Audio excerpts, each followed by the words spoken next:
قال إبراهيم رب اجعل هذا البلد آمنا واجنبني وبني أن نعبد الأصنام رب إنهن أضللن كثيرا من الناس فمن تبعني فإنه مني ومن عصاني فإنك غفور رحيم ربنا إني أسكنت من ذريتي بواد غير ذي زرع عند بيتك المحرم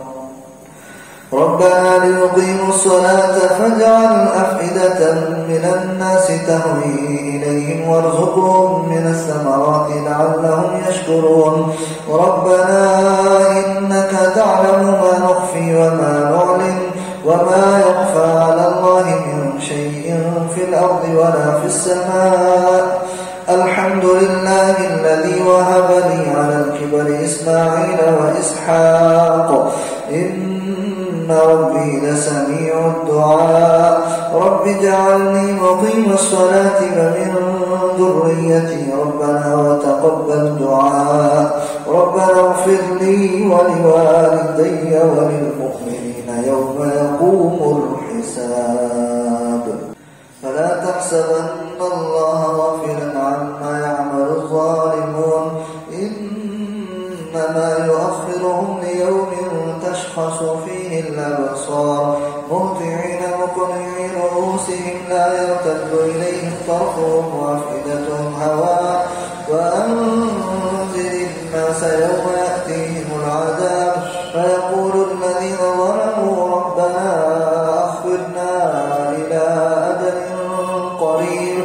نجب دعوتك ونتبع الرسل أولم تكونوا أقسمتم من قبل ما لكم من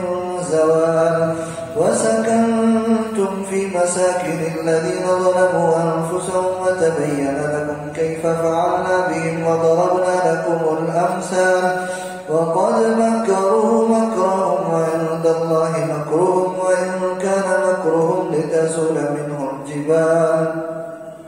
فلا تحسبن الله مخلف وعده رسله إن الله عزيز ذو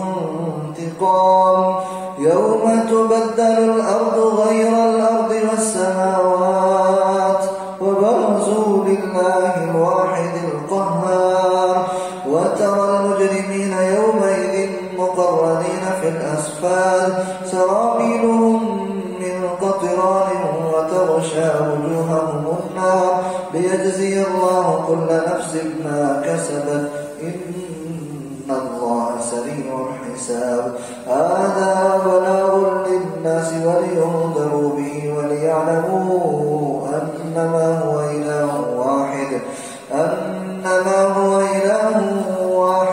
وليذكروا